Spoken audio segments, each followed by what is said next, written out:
श्री स्वामी समर्थ मंडळी, नमस्कार. आजचा व्हिडिओ आपला असणार आहे सारवण्यावर.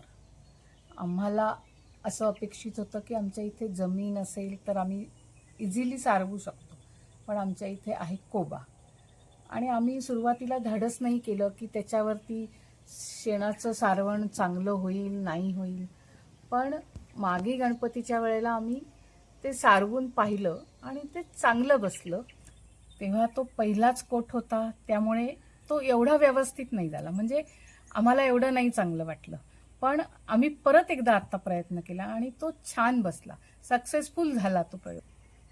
तुम्हाला पुढे व्हिडिओमध्ये बघायला मिळेलच, ते तुम्ही बघा आणि मला नक्की कमेंटमध्ये सांगा की कसं झालंय, सारवलंय कसं आम्ही. धन्यवाद मंडळी.